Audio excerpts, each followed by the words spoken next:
So, good day, everybody, whatever time of the day it is. Walden, it is great to see you. I heard you last time on democracy now, and that was a conversation style. So let's do this in a conversation style also. Um, Walden, if I can carry on, we follow a bit the questions as we discussed. Um, First, on the Asian tigers. In 1993, the World Bank talked about the East Asian miracle.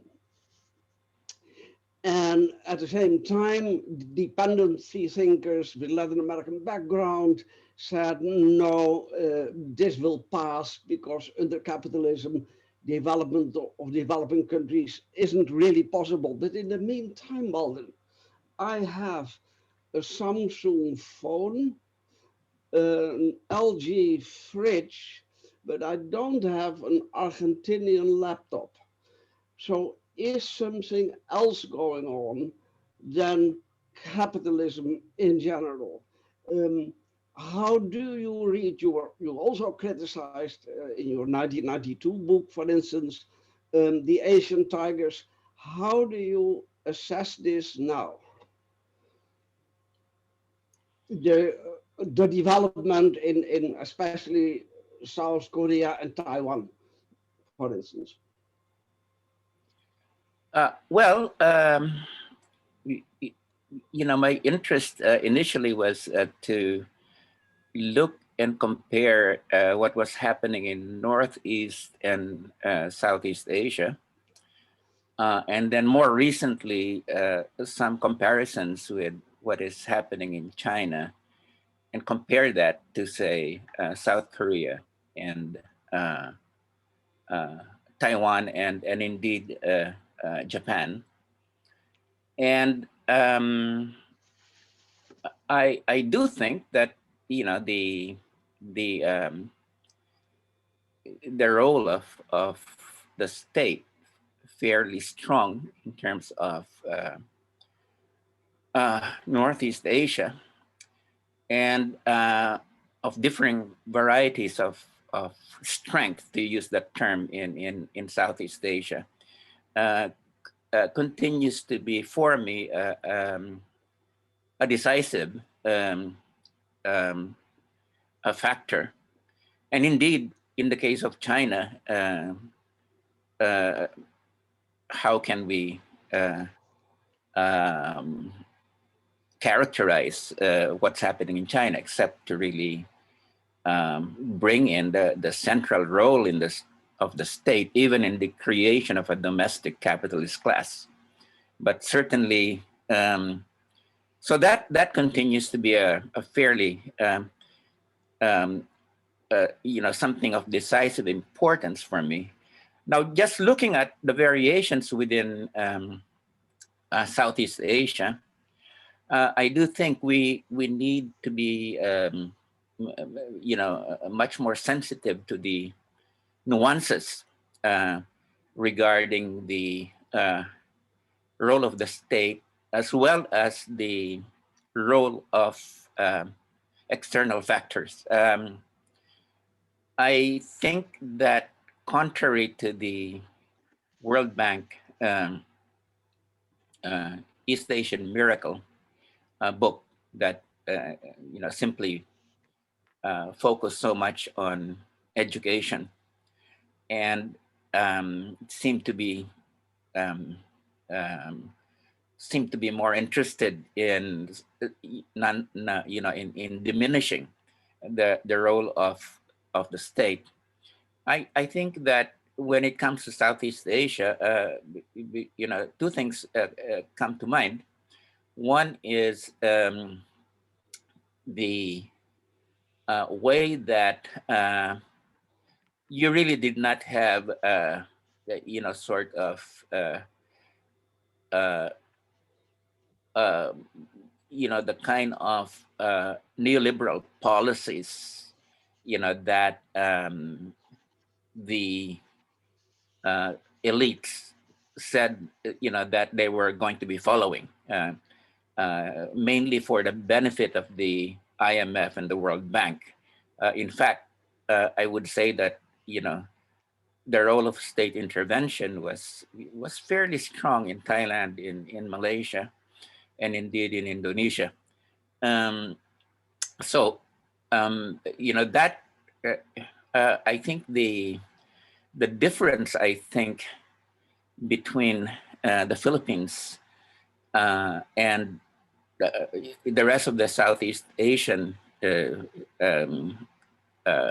governments were that the Philippine technocrats basically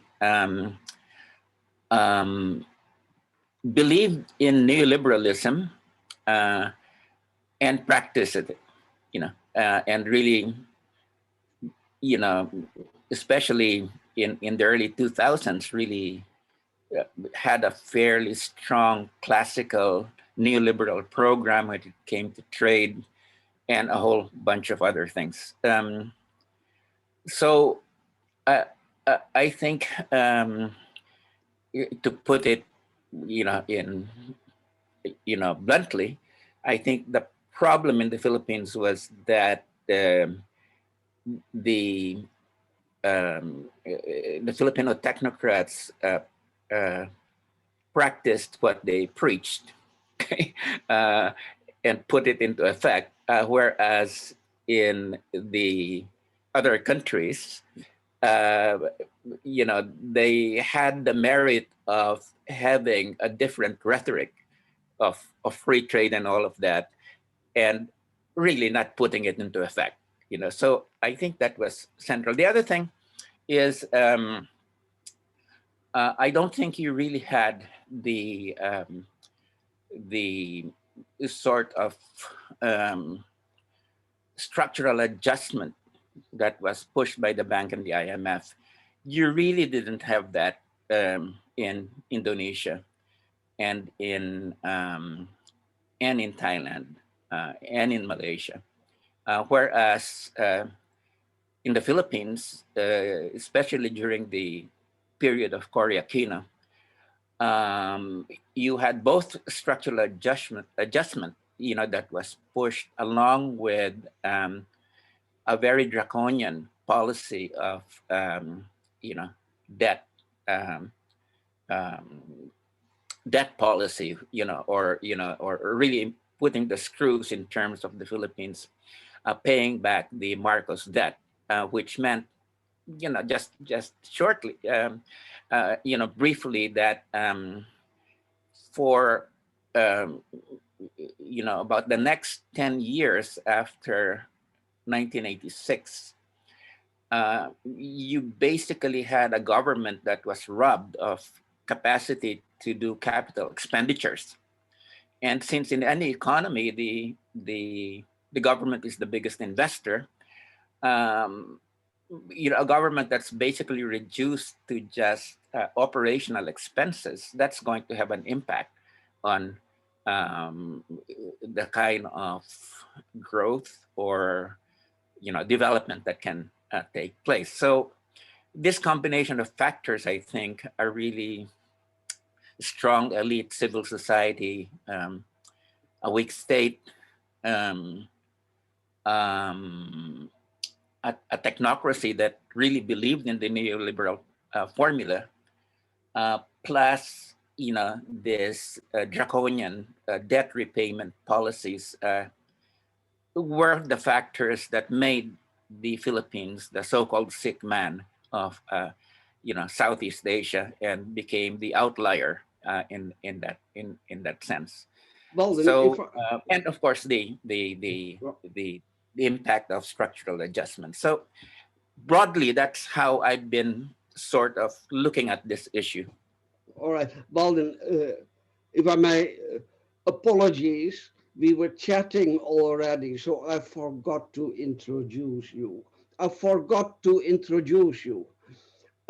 So please, Walden Bello, welcome, a leading public intellectual in Asia, at the forefront of many discussions. Warm welcome for Walden Bello, who has coffee and is staying up late. Please let us let us welcome Walden. Um, Marvelous. So now, resuming the discussion, Walden, yes, part of the equation is the differences between Northeast Asia and Southeast Asia, not just the Philippines. If we look at the GD index, around 32 in Northeast Asia, Japan, Korea, Taiwan, and about 40 in Southeast Asia, higher in the Philippines. Walden, how do you explain this? Is the issue of elite capture of the state, etc., is that a key variable? What is your view? Not just the Philippines, but Southeast Asia more generally. Well, if you put it that way, yes, if I would say that when you talk about the Philippines, definitely there's much to be said about Paul Hutchcroft's um, idea, uh, about a strong elite civil society that's able to basically ransack the state, okay, and make use it for its own purposes. Yes, I do think that is important, as a state that was couldn't really, although there were all sorts of legislation that was passed around, for instance, agrarian reform. um, you know, the laws look very good, but essentially the elites just completely um, got away with all the loopholes, so that what you now have in the country is are lands which are titled to um, uh, so many different individuals, but who are really just holding the titles, but the effective owners are still the old landlords. Just to put it that way. So so I think that's there. The second thing, though, is to not to in the case of the Philippines, not to overlook the role of external forces. So and again, this comes out very clearly during the Aquino period, where, as I said earlier, you really had a very draconian uh, debt repayment policy that was pushed by the World Bank and the IMF, and a strong and a very strong structural adjustment program that you really did not have other Southeast Asian countries experience. But generally more in around Asia, around Southeast Asia, yes, comparatively speaking, in terms of the ability of the local elites to, be able to prevent, um,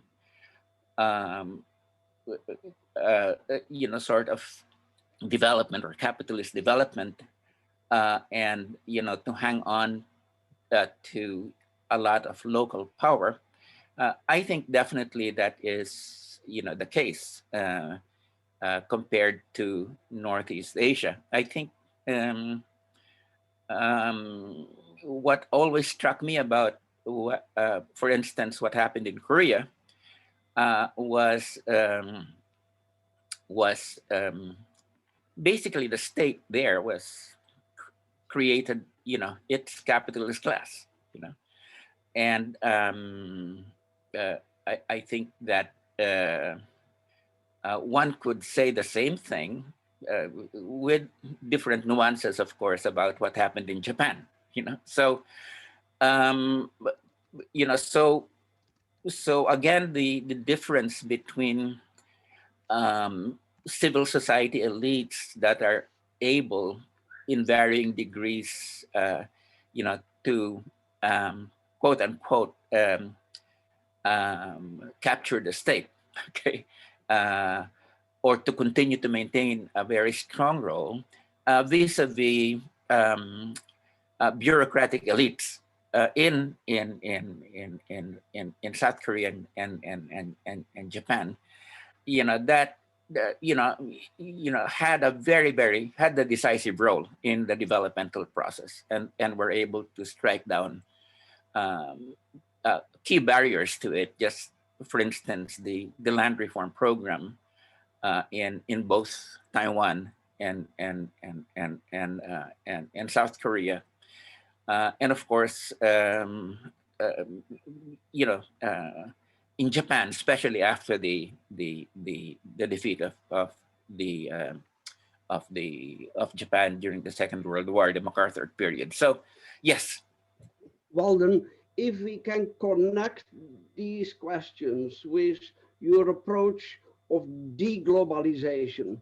Deglobalization, in your account, differs from Samir Amin's delinking because the emphasis is on reshoring, with an emphasis on equity rather than growth. Now, I see two problems, two reservations. One is ours is an era of tech interweaving. In fact, our session now is an example uh, of digital communication. The second problem is this: if a lead capture has been playing such a large role in Southeast Asia and other developing countries, how then can this deglobalization with equity have have a successful future? Uh, well, well, the first thing I would emphasize is, that um, deglobalization, as we had advanced it, was never really, something similar to delinking, Okay, all right.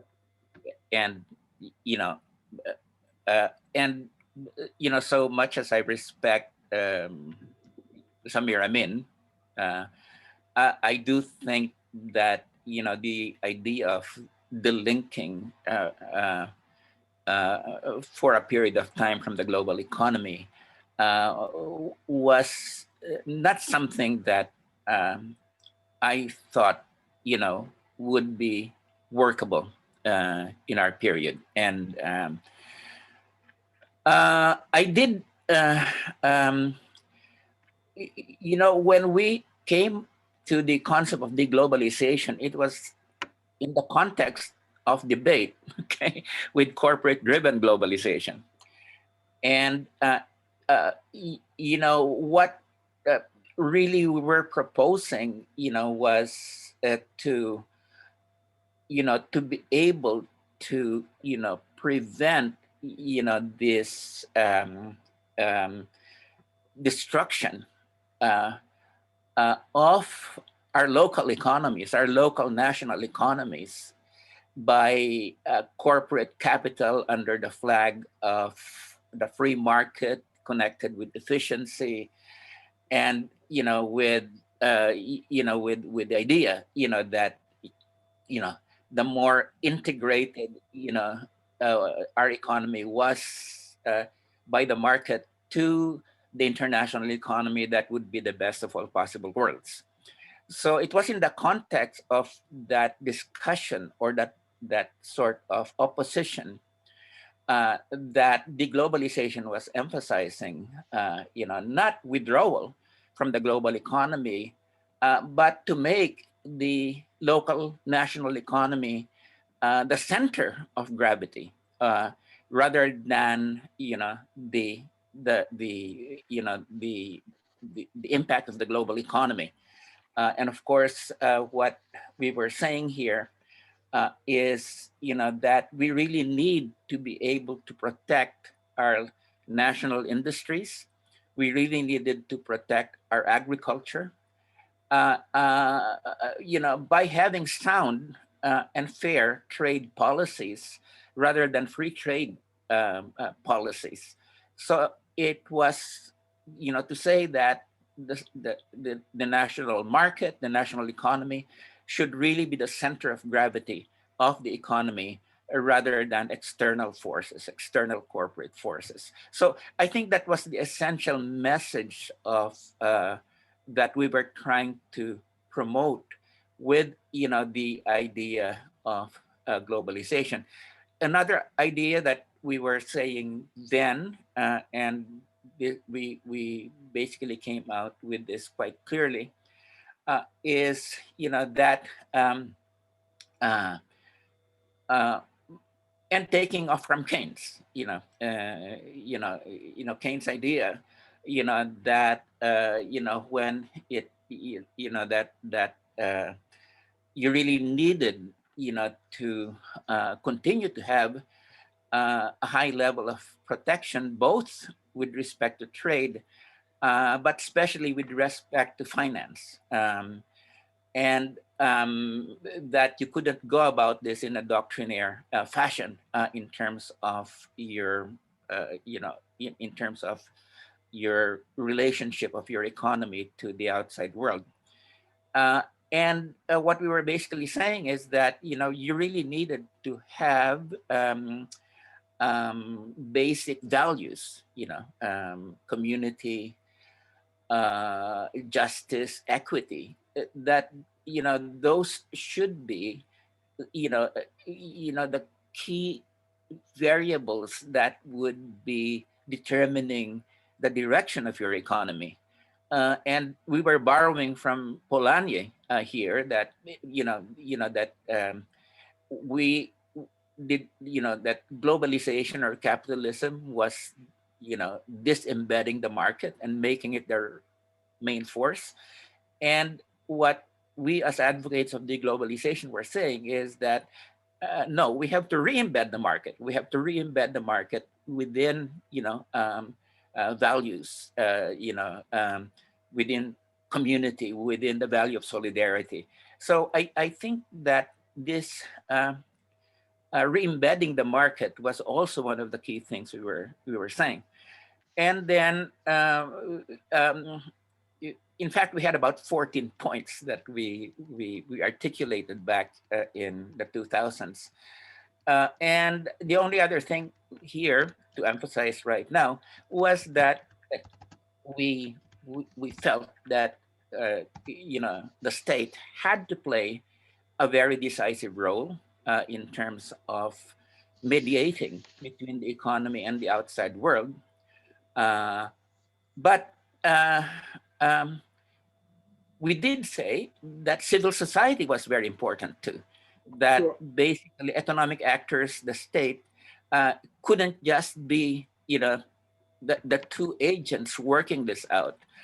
You really had civil society and democratic participation really had to be key in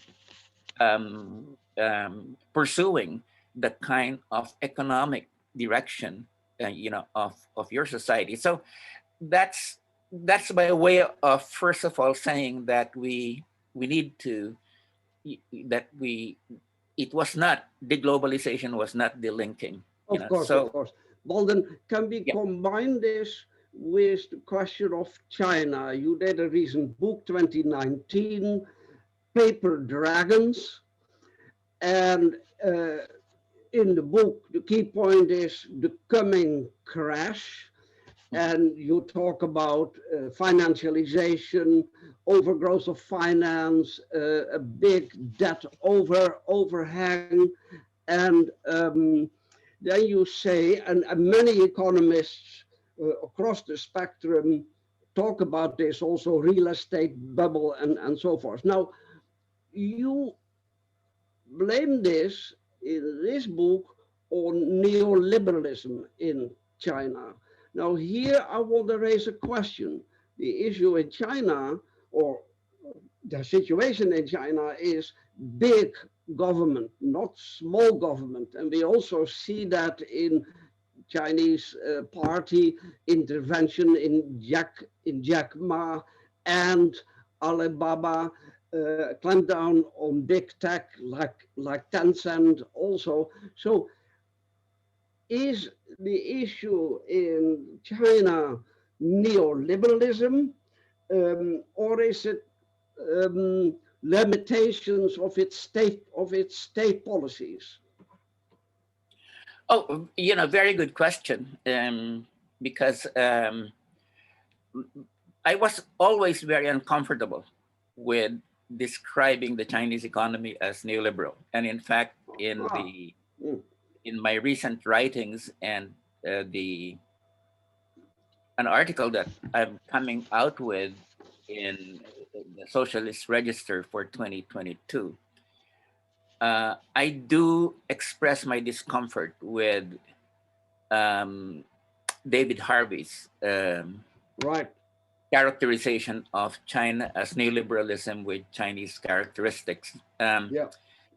Uh, well, uh, I think basically, you know, uh, to come to the point, I think that there were two things that were very important when it came to China.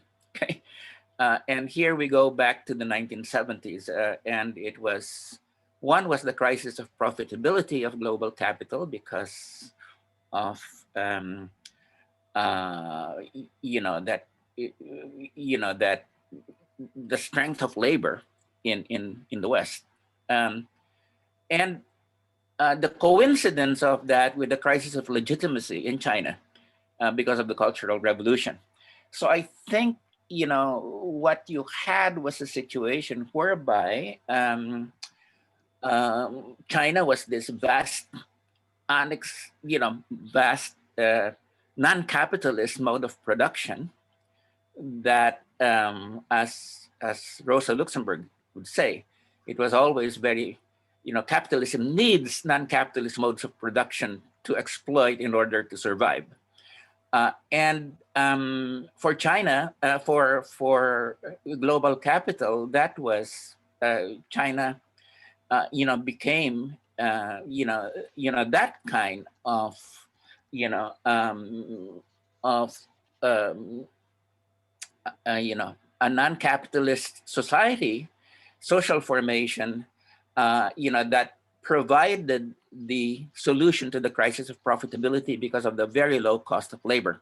And we all know what happened there, which was effectively the transfer of so much of the U.S. industrial production to China, and the alliance between transnational corporations, China, and the U.S. state, which of course ended with Trump. But before Trump, it was the United States that basically brought China into the World Trade Organization. It was the bridal sponsor, and of course for China it was a question of, after the Cultural Revolution, the need to regain legitimacy. And so I think the formula here was what I would call a devil's pact. Okay, from a devil's pact, like a Faustian pact with the Yeah. devil of China, Yeah. which is that okay, we were, in order to achieve our strategic objective of comprehensively developing the economy, we are going to offer our labor for super exploitation, and that's essentially, I think, what China did. Um, so there were, of course, two agendas here for transnational corporations. It was the super exploitation of labor for profit, but for China and the Communist Party, it was the super exploitation of labor in order to be able to comprehensively and strategically develop the economy. And I think they were very clear about that, you know. So, so, so, and then a third factor, which is very important, was the reason China could do this was, and very confident about bringing in foreign capital, but of course, limiting it and and forcing technology transfer was because of the strength of the Chinese state. And this is the big difference, I think, between Japan, Korea, and China, in the sense that because it had been a revolutionary state that was not beholden to imperialism, China could be very comfortable about, its position on foreign investment, because it knew that, it could control foreign investment. Whereas, if you recall, Jan, with South Korea and Japan,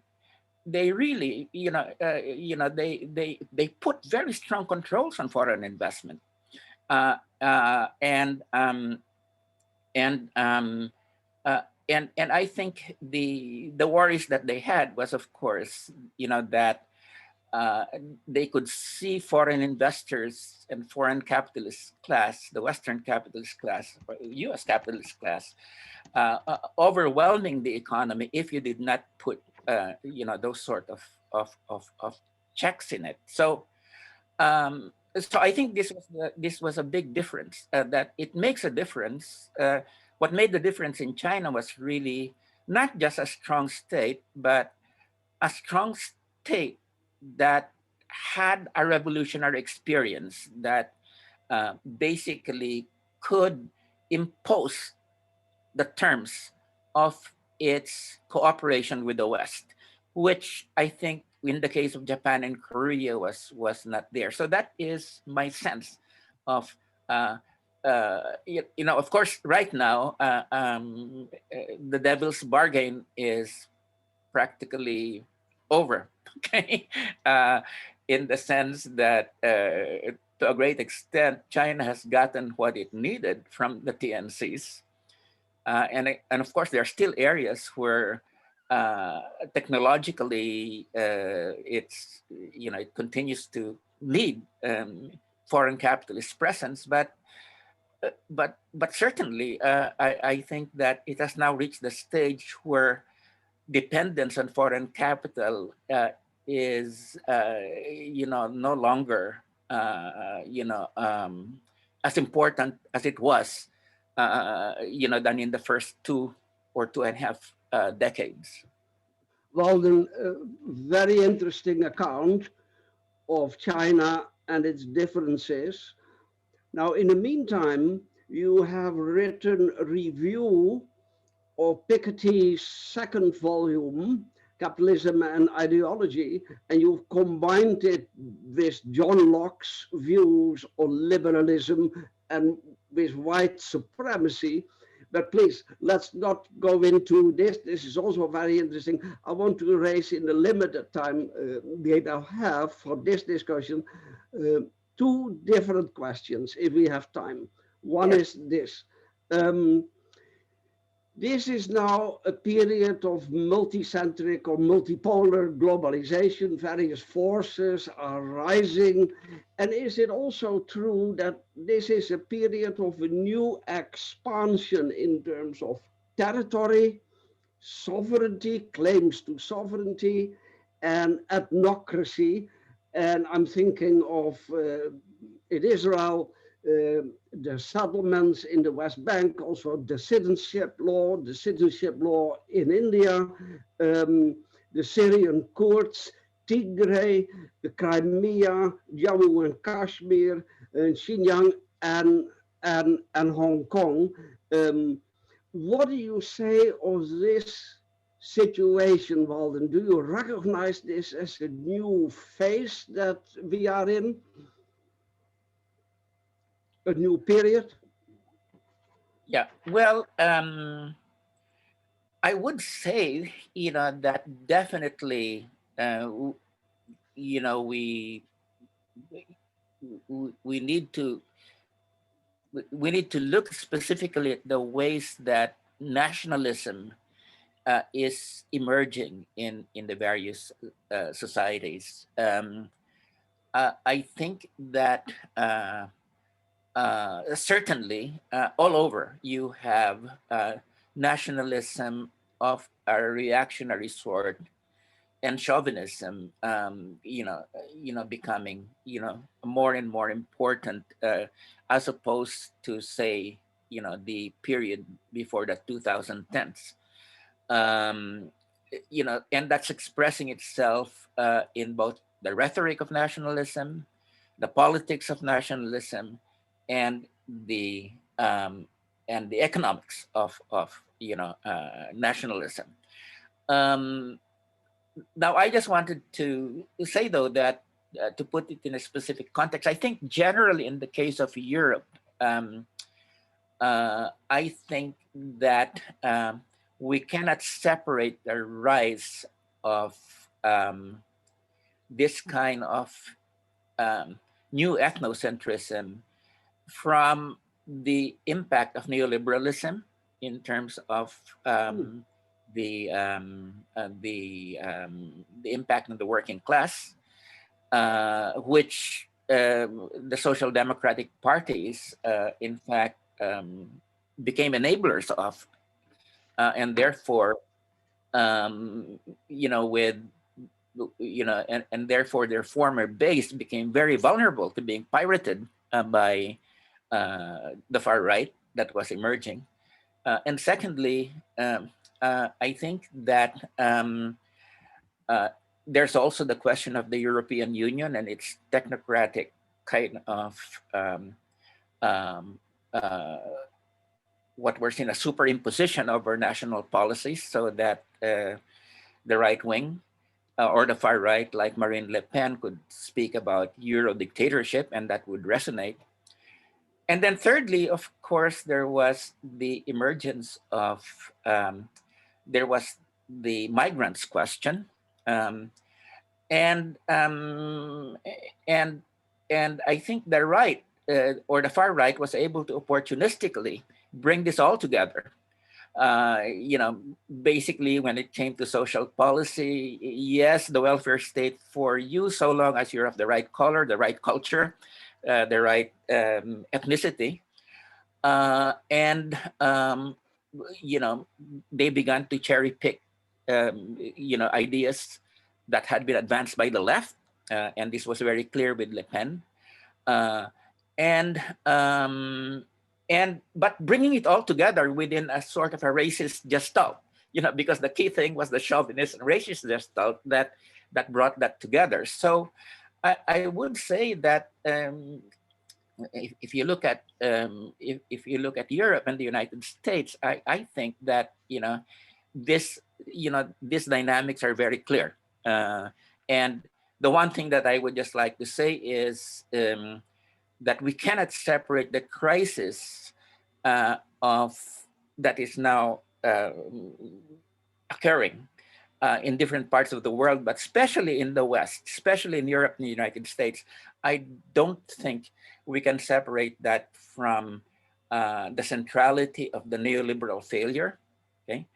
The centrality of the failure of liberal democracy to, in fact, deliver, and the centrality of the continuing hold of racism and white supremacy. And I think those are key factors that have been driving the politics in the West.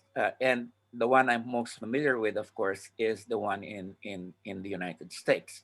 Now, the one difference, though, from, I would say, John, just bring it here, is that when it comes to neoliberalism, there's a big difference between India and the Philippines and Europe, in the sense that Duterte and Modi really, are essentially following neoliberal policies. Okay, I think it's fairly clear in the Philippines, where ever since he came to power, Duterte said, we will continue all these old policies. And of course, when it came to Modi, you had what he called the Gujarat model that was very favorable to foreign and domestic capitalist investment. But this takes place within the context of, very nationalistic and fascistic policies at the level of politics. In the case of Duterte, of course, there's his scapegoating people on drugs. They're the enemy. And of course, when it came to Modi, it was scapegoating Muslims as the enemy. So this sort of scapegoatism mixed with the continuation of neoliberalism is in fact what is characteristic here, as opposed to the United States as well as in Europe, where I think there hasn't, I wouldn't say there's been a complete break of the far right with neoliberalism. It's more of a cherry picking, the agenda of the left, but putting it within this supremacist context. Walden, thanks. One more question, connecting with this, connecting with your recent book on the far right. Let's bring in COVID, coronavirus. Does the coronavirus, and this is the last question then of this discussion, this part, does the coronavirus pull the rug out from under populist authoritarianism? I'm thinking of Modi, Bolsonaro, Trump, maybe also Duterte, and Lukashenko and so forth. Right. Oh, a good question. And I think I think this question puts a spotlight on a number of things, including the role of ideology. Okay. Let's take the United States. I think on the one hand, the people might take hope in the fact that liberal democracy continues to be alive and well. With Biden having managed to become president. But two things. One is that it was a near thing in the United States. It was a very near thing that political succession could not, in fact, probably. I mean, it was very iffy at some point to many, and if those Republican election officials in Georgia had not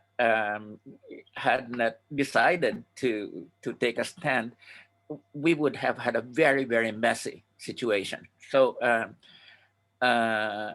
so the second thing is, again, just looking at the U.S.,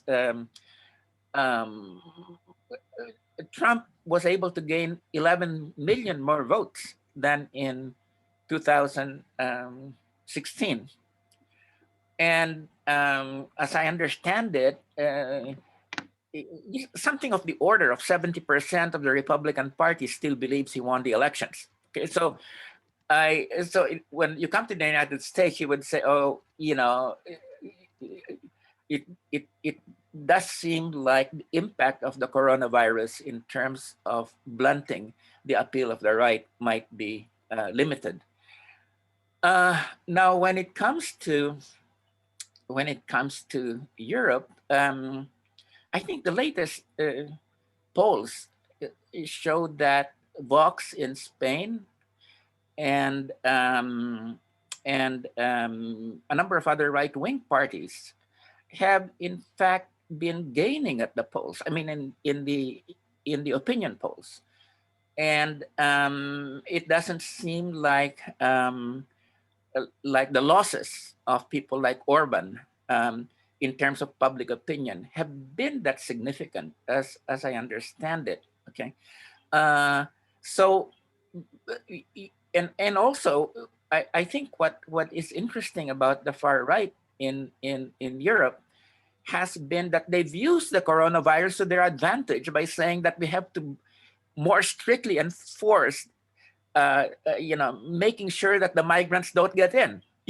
That in fact the criticism of the governments, the liberal or center right governments in Europe by many of the far right has been that they're becoming too lax on immigration controls too early. Okay, so a very interesting twist of using the coronavirus for that. Now, the big question is Duterte and Modi. And now, of course, the disaster in India, everybody knows that part of it, that probably it's not the mutants viruses that are causing this, but the political rallies, the encouragement of Hindu religious rituals that were unmasked and everything, and the government's sort of saying that it's beaten the coronavirus as early as February. So I think that will have an impact, and Duterte's inability to lead the country out of the coronavirus is going to have an impact. Now, the problem, John, is I've become much more appreciative of the role of charisma, and how charisma can, in fact, overwhelm rational calculation of voters, of citizens. And as of November of last year, despite all the mistakes that had been made in the Philippines, Duterte had a 90% approval rating. Okay, and I think that you probably have the same thing with Modi. I think you have two charismatic individuals that can screw up all they want, and yet the losses that they would get from their mass base or their near mass base or the sectors of the population that they influence might be rather limited. And again, and here I think here is where sociologists like us come in, where we probe the non-rational aspects of political behavior, as opposed to economists who completely just see rational calculation based on material gains. And so I think that if we were just to have a sort of an economistic framework, I think we will not understand the deeper roots of this right-wing movements in both Europe, the United States, and of course in our parts of the world, Asia. Walden, thanks very much. I so appreciate your global and comparative approach. About charisma, I would add both Gandhi and Hitler had charisma, so this is this is a murky area. Please, thanks very much. Let's open the floor. I see on the chat already various questions raised. There are too many questions. Who wants to raise a question, please? David, please. Walden, thank you so much, especially staying up so late. My God, I can't imagine how you're staying up so late. Taiwan, I'm really interested in your commentary on Taiwan. In the New York Times this morning, Tom Friedman had a piece about the semiconductors, the key semiconductors, which are only being produced by Taiwan, I think Japan and the US, or maybe Samsung. Would like to hear your comments on where this might be going. Could you, basically, I haven't read the article, David, but what exactly does he say? Coming war with China, potentially, basically, is what he's, the thrust of the piece, as I understood it. But the semiconductors as a key pivot in the whole thing. Oh, okay. Well, let me put it this way. Let me just hark back to what Jan had mentioned earlier, like when you have technological interweaving that is occurring, can you still speak about national development policies that try to preserve a certain level of autonomy? Okay. And two things. One is precisely what the Chinese, I think, have realized is that, yes, you may have all this global technological interweaving, but you would that would still be taking place, within a political context, in which technological leaders could in fact deprive you uh, of essential, essential materials and technologies for your comprehensive development. And I think that that is what has been happening from the Trump period on, the very, very the attack of Trump on reversing what he called was the technological giveaways to China. I think we're also seeing that in the COVID situation right now, which is, yes, the logic is you've got to transfer vaccine technology and let it be produced as many as possible. And the logic of the loosening, the waiver, on TRIPS, the trade-related intellectual property rights, it's morally imperative, and at the same time, it's in the self-interest of everybody, because nobody's safe unless everyone is safe. And yet, the pharmaceutical industry has really refused, this technology transfer, and people and countries like India and others and throughout the world are, basically saying, "Hey, we've got the technological capacity to ramp up our production so long as we have some key technological transfers that are made possible by waiving TRIPS." So I guess those are two points that I would just like to make. The third point is more around the Friedman article, as I understand it, and I'm not exactly sure what he said with respect to China, but if he says that the dangers of war are great, I would say I would agree, but that it's not because it's coming from the Chinese side. I would think that the threat would be more coming from the American side here. And I mean, if we look at it, the problem is if you look at China's whole strategic posture, it has always been one of strategic defense, whereas that of the United States has been one of forward deployment. And if you look at the operative doctrine of the United States, the Pentagon, it is air-sea doctrine, where the putative enemy is China and piercing Chinese defenses. And that's been the sort of political, intellectual, military milieu of the last 15 years at least, whereby China has emerged as how do you contain it militarily.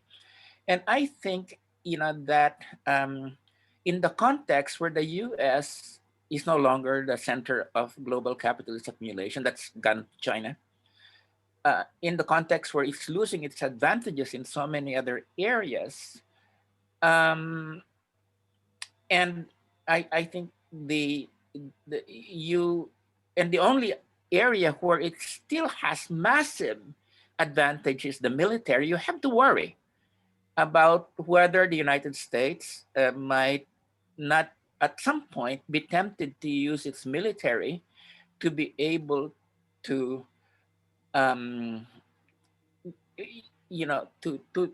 to sort of balance China, so to speak, to speak in euphemistic terms.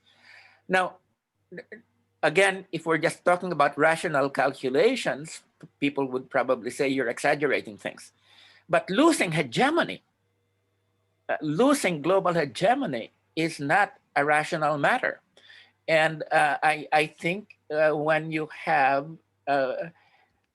military power wedded to a sense of loss of hegemony, you cannot trust the United States.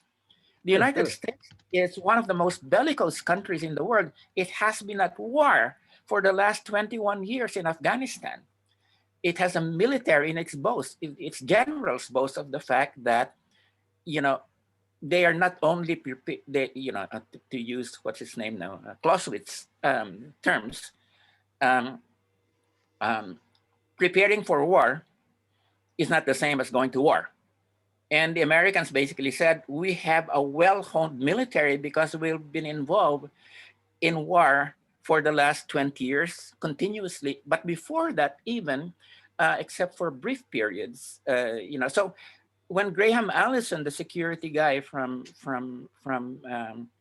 Harvard, says that the title of his book is it Destined for War? And I read that book. It seems like, although he says that unless China and the United States sort of try to work it out, they might go to war. I think it's almost deterministic.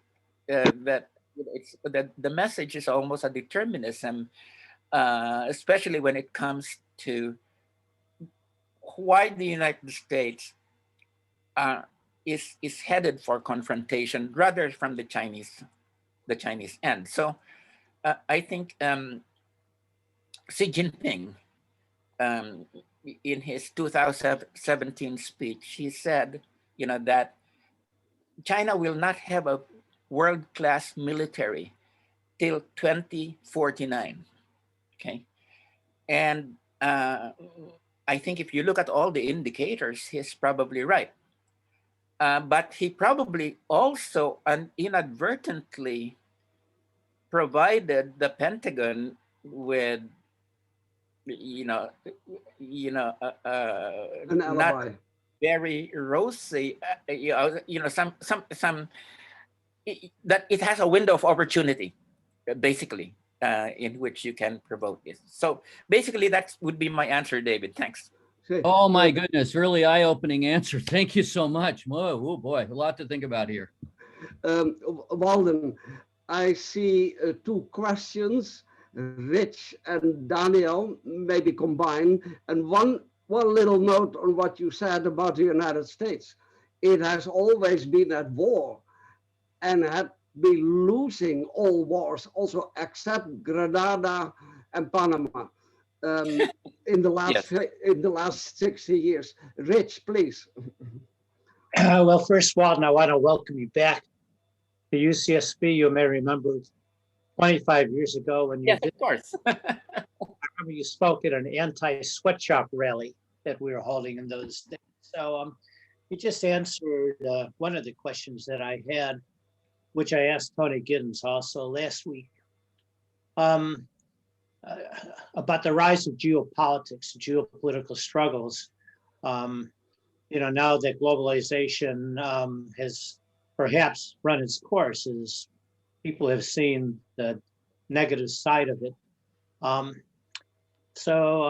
also want to mention that Giovanni Arrighi, probably a quarter century ago, made the same point that you made, which is that the US, as a declining hegemon economically, with the world's greatest military power, poses the greatest threat. So we have to mobilize somehow to prevent that from happening. I wonder if you could talk about the Belt and Road Initiative in China and what that portends also. And I have an appointment elsewhere, so I'm going to log off and come back on my phone, and I'll be driving, so you won't see me, but I'll be listening. Okay. Do you want to combine, Walden, this question of Daniel? Is that a related issue, Daniel? It's related, but I think chronologically Kumkum was before me. No. Kumkum, that was a mistake. So it's you. Okay, so No. Sorry, Jan. Kumkum was not a mistake. Oh, not a mistake. Not a mistake. I put my thumbs up sign first, and then I thought, anyway. So Sorry. It's not a mistake. So I'd be happy to ask whenever you think it's appropriate. Please, Kumkum, is it related to Rich's question, Belt and Road? It is not. It's related to something that Walden said almost as a throwaway comment, not quite. And I'd like to ask Walden to say more about it. Hi, Walden, again. It's Kumkum here. Okay, please. All right. Should I ask it? Yes, please. Okay, and then if you want to take it separately, that's also fine by me, of course. You talked about the charismatic leader, Modi, and so on and so forth. And of course, there are people like, people may disagree, but let me just go with it. There are people like Benazir Bhutto, Martin Luther King, Kamala Harris, and of course, Bolsonaro. All these people are also some form of charismatic leader. Okay.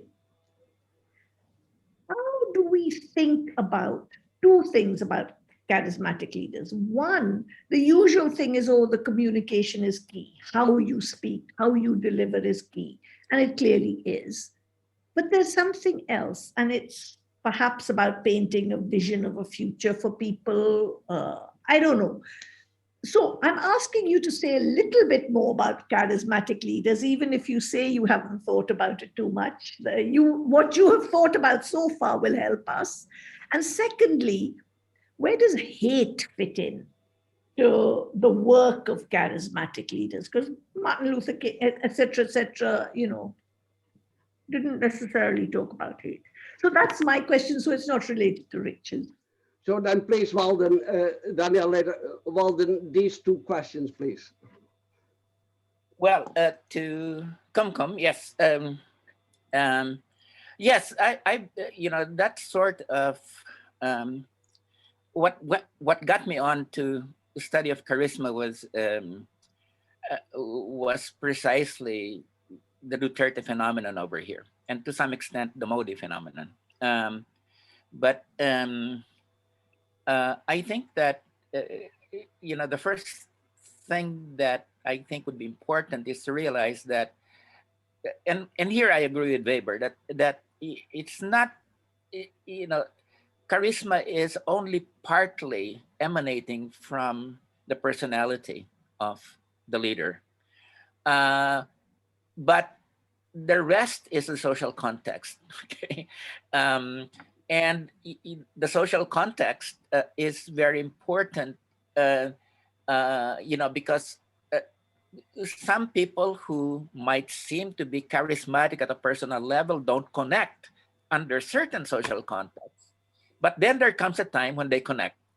And I think, this is, I think, the value of Weber's work, that he places charisma in a social context. So that's the first thing I would say. The second thing is, I think that charisma is, it may manifest itself differently. Like, I think Modi is more of the kind of what we usually think of the inspirational, charismatic leader. But when you look at Duterte, the guy is, his language, he likes to, violate all the laws of what people would consider decent speech. He loves to be misogynistic. Okay. And he loves to say that, I can murder you anytime. Okay. And this elicits, popular approval. Okay. Now, so charisma comes together in different ways, and there's not just one. The third thing I would say would be quite important is that people are complex, and they may disagree with some of the points that a charismatic leader raises. But if there are some points on which they agree, they're willing to give him the benefit of the doubt, give him or her the benefit of the doubt. And I think that is what is happening, for instance, in a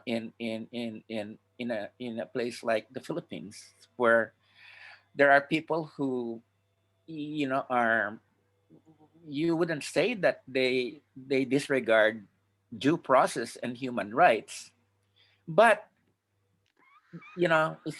they think that, oh, but Duterte nevertheless is doing something very good when it comes to personal security, okay, or he's possibly going to also have an iron hand towards the corrupt elites, so basically, to support a guy like Duterte, you do not need 100% agreement with him. But I think what is key is giving the person the benefit of the doubt. And I think that is what happens in the population as a whole. One of the elements that charisma does is that it enables people to put their doubts, freeze them, and support the charismatic leader. So I would say that certainly when it comes to the Philippines and even Trump in the United States or Bolsonaro in Brazil, there's that element working of giving the guy or the leader the benefit of the doubt. Now, in terms of what Richard raised, the Belt and Road Initiative, well, I believe it's now $4 trillion as opposed to $1 trillion when it was first proposed in 2017. And I think that in terms of being able to attract developing country governments, I think it's been quite successful. And indeed, people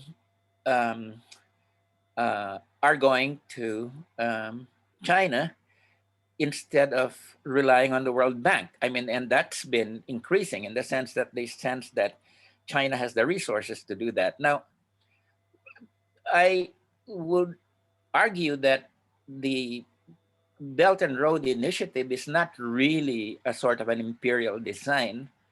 I think that I would agree with Lee Jones and others who say that it's essentially an effort to solve the overcapacity problem of Chinese industry, because overcapacity is a tremendous problem in terms of Chinese industry, and it's making so much of the industrial sectors unprofitable. And the way to recoup this is by making arrangements, giving loans, or getting the participation of other, in terms of projects. So I think that it's not an imperial design. It's more of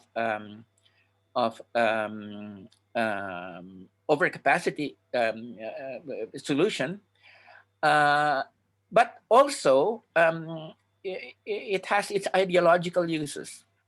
And I think that the idea that this is, the big project, that will bind Europe and Asia and, and so many other countries in between, so that from 2 routes, it has now around 6 different routes, including a polar route.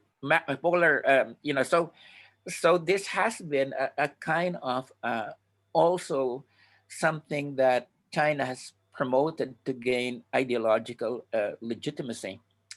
Now, my biggest problem with the Belt and Road Initiative is that it's really 20th century type thinking. Big hydro, big infrastructure, and very little regard for environmental and social impacts, and so it's like a repeat of the Namchun Dam, City gorgeous. Yeah. Soviet 1930s big dam building, and all of that. So and so I think that's the biggest problem with it at this point, is that it's development imposed from above in a very 20th century non-environmentally sensitive fashion. The appeal, of course, is that it seems to provide immediately the vestiges or the appearances of modernism to the recipient countries. So that's several things then, Richard. One is it's not an imperial design. Second, it's driven by overcapacity. Third is that it definitely has um, ideological uses, especially when Trump began to talk about America first. Xi Jinping stepped in. And then fourth is it has very damaging environmental impacts. And I think that China should be listening to criticisms coming from recipients of Chinese loans, in order to be able not to repeat those what do you call it? Those old developmentalist projects of the 20th century. Okay, Walden, please, over to Daniel. Yes, my questions actually connects a little bit to it, because what I'm puzzled and wondering about is really the pull of the Chinese model in the region. So I think we can all agree that we don't expect China to turn into a democracy anytime soon, or liberalize in political terms.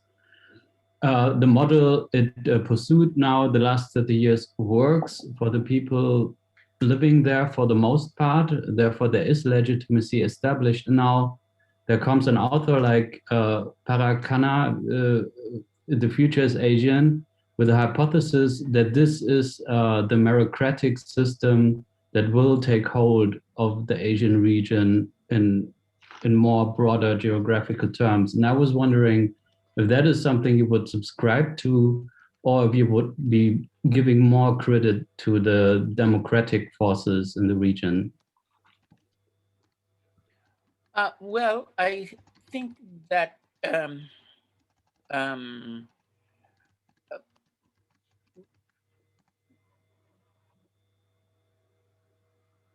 more studies have to be done on the ideological impact of the Chinese model. But I suspect, as you say, that it is becoming much more attractive than the Western democratic model. And, because whether we like it or not, nothing succeeds like success. and right now, especially, you have a situation whereby China has shown that it was able to pull itself from being an outsider in the global capitalist system in 35 years to being near the very top. Okay. And you talk to people, including Americans, by the way, that are basically saying, my God, you have all this high-speed infrastructure in China, and the American railroad system is close to collapse. So I think you have the situation whereby China sort of appears to many as providing the kind of successful model of development, to use that term, as opposed to the Western model, okay, which might provide a lot of democratic participation, but doesn't deliver when it comes to economic needs. And I think that is, and I think that's part of the attraction, not to me, but to many, of the Chinese model, whereby basically what Xi Jinping is saying is, hey, the Communist Party has achieved this, and this is something that cannot just be tampered with. Okay, with sort of ideas from the West, and besides, I'm making sure to make sure that this will be a meritocratic kind of system by this war I'm waging against corruption. Okay, and it does seem like that war he's waging against corruption, although it also has consequences in terms of giving him more power, I think he's fairly serious about it. And I think the whole point of his speeches, especially the 2017 speech that he gave on the 19th Party Congress, I believe, he says that everything begins with ideology. Okay, if you lose ideological cohesion, you lose it. That's why the important thing is ideological renovation. And this has two things. One is national rejuvenation and national prosperity, or the Chinese dream. Okay, and of course anti-corruption. So he brings those all together. And much as I admire the people who are fighting for more democratic space and participation in China, one also has to admit that they're a very small minority at this point in time. Okay, for all intents and purposes, despite the fact that there's a lot of protest in China, everybody knows that. Okay, there's a lot of protest in the internet. Peasants protest, against land grabs, but there's no systemic challenge to the system, to the Chinese Communist Party rule. And there are various reasons for that. And I would not say that repression is the key factor. I think there is legitimacy there that really we need to be able to see as the principal factor. So, so I would say therefore that,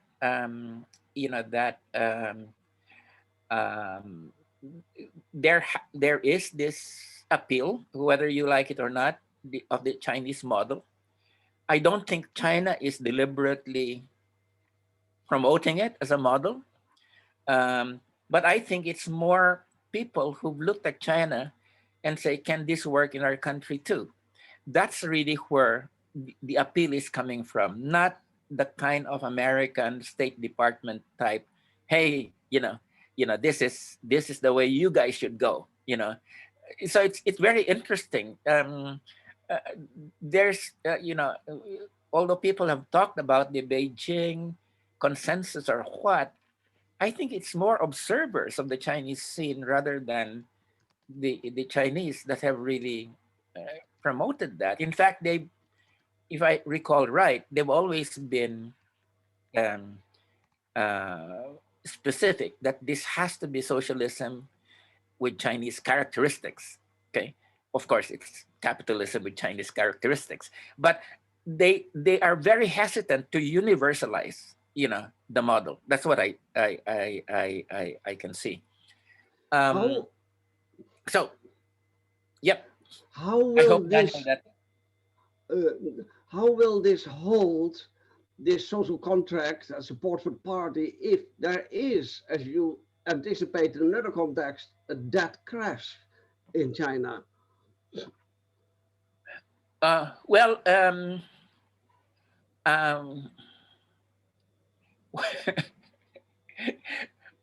well, we've been waiting for this crash for the last 15 years. Okay, the massive debt that just keeps being recycled, and one of the merits, others would say the vices, of the Chinese system, is that because the state controls the banks, okay, they can keep on rolling over the loans indefinitely. Okay, and I think that this is under normal private capitalism. a lot of those firms, those state enterprises, would have been gone bankrupt by now. Okay, but I think that what you have in China is basically a state elite, or more specifically, a communist party elite that calls the shots. And I mean, state enterprises that continue to hold very high levels of debt, but it keeps being rolled over. Of course, the situation is, when will it happen? Yes, there are great dangers of that, but to rely on that expectation to happen soon, I think would be, quite mistaken. I think for the problem, I think that these state authorities, although some of them, like the liberalizers, would love to see some of these state enterprises go bankrupt. But for those in command right now, they know that they can't afford to have these state enterprises go bankrupt, because a lot of people will lose their jobs. And if a lot of people lose their jobs, there's going to be protests on the streets. And right now, in China, there are protests, but so long as they don't go beyond a certain number of people, the local authorities are willing to let it go. Okay, because what the local authorities fear most of all is a situation that gets out of control, and that puts a black mark on their record and their ability to rise in government and to rise in the party. So stability is the key thing. And if it means making concessions at the local level, I think that's what they'll do. As long as it doesn't get out of hand, stability is extremely important for them. And this is why, if they allow state enterprises to go bankrupt, that could in fact be a situation that could create tremendous problems, for the leadership. Politics above economics. Please, are there, what a good discussion. Are there other questions? Please, Tim. Yeah, thank you, Walden, for your talk. I was just going to question, a bit confused about Philippines being neoliberal, because it seems to me what I've read, much more than me, but still the problem there is oligarchy, and you have political dynasties and families. You have wild oligarchy, which needs containing. And that was a part of the appeal of Duterte. That was his rhetoric, to control that. He hated oligarchs. He even describes himself as socialist. He might call him populist authoritarian, but he doesn't like the corruption we've seen recently in PhilHealth. Corruption is so, as you know very well, that is out of control. If Philippines was ever really neoliberal, how is all this going on? It seems to me a basic thing of oligarchy, wild oligarchy, which hasn't been tamed, and it needs to be tamed. So this strongman, kind of charismatic leader, I can see the appeal of Duterte for a lot of people. Well, I think the Philippines is a case where, the oligarchic control has been smoothly blended into neoliberalism. Okay, so I think what we need to see is real world concrete social formations, rather than ideal types of the crony capitalist ideal type versus the neoliberal ideal type. In the real world, those come together. Now, how does it come together in the Philippines is our trade,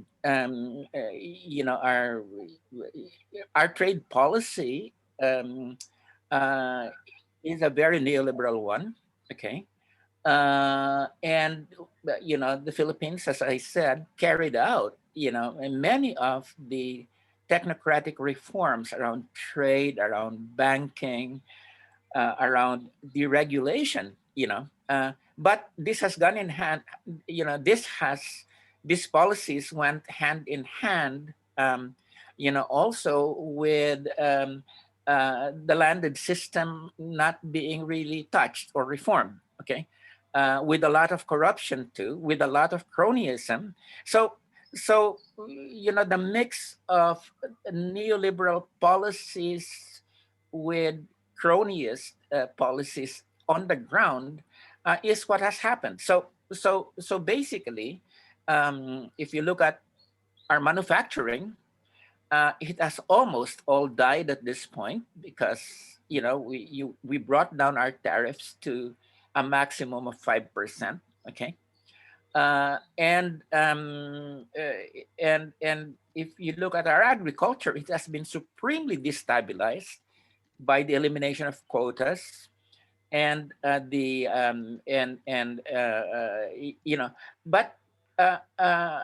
at the same time, you have an agricultural sector that continues to be completely unreformed, okay, and a capitalist class, that has withdrawn its money from industry but gone into services and malls and all of that, so. When we talk about neoliberalism, I think we need to look at it in the concrete as it interacts with, the social structure to, create precisely this, this situation where, well, look at it this way. For instance, Duterte has said that he was going to close down mining. Okay. But that hasn't happened, and he's not going to do any mining reform, and the same thing goes for a lot of the other social reforms that he has promised, like contractualization. He says he would do away with contractualization, but and of course, from the World Bank point of view. And contractualization is the only possible solution at this point in time. But he wasn't so much listening to the World Bank. He was listening to Filipino capitalists, that basically said, bring back regularization of workers, and we're just going to move to China. Okay, so those are the kind of that's the kind of way when a neoliberal prescription interacts, with the social structural class imperatives that you see. So the policy is no end. The preservation of contractualization.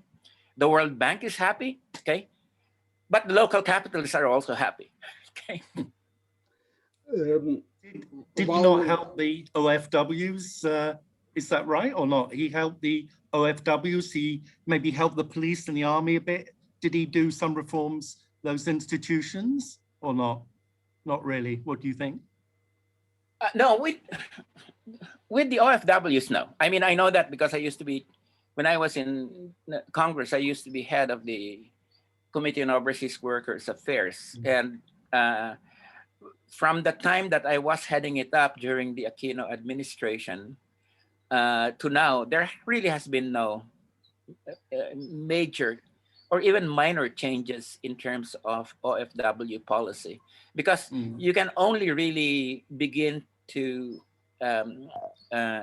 change OFW policy if you make your domestic economy much more vibrant, so that people don't leave, and that's not what has really happened. Well, he has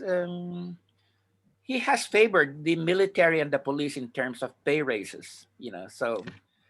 He knows that, on whose, side his bread is, as they call it, buttered.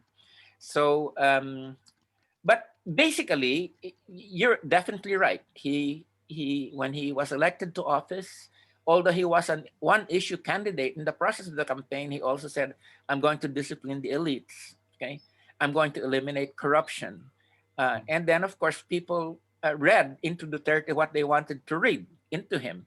That, although he just kept about filling the waters of Manila Bay, that was his concern with the cadavers of drug people. people did read into him that he was the father figure that people were waiting for, and that's why and that persists until today. And even if he screws up in terms of his COVID management policy, I think that will have an impact, but I don't think it's there yet. I don't think it's there to the point where people basically say, he's outlived his stay. Walden, Tim, Walden, what a marvelous discussion. Walden, we have kept you up very late and you've had a lot of coffee. I think with appreciation for your very thoughtful and insightful reflections, let us close this discussion. Walden, our cordial thanks. Thank you very, very much. I appreciate it. We appreciate it. Thanks much. Thank you, and I'm very happy to be to have been part of this discussion. And let's keep up the dialogue on all of these different topics that we had covered. Marvelous. Thank you very much. Brett, over to you, and goodbye, everybody. Bye-bye. Yeah, thanks, everybody. Next week, we have, we'll be hosting Beverly Silver from Johns Hopkins University, and she'll be talking about a rising tide of social protest. Exactly. Thanks, everybody. Thanks.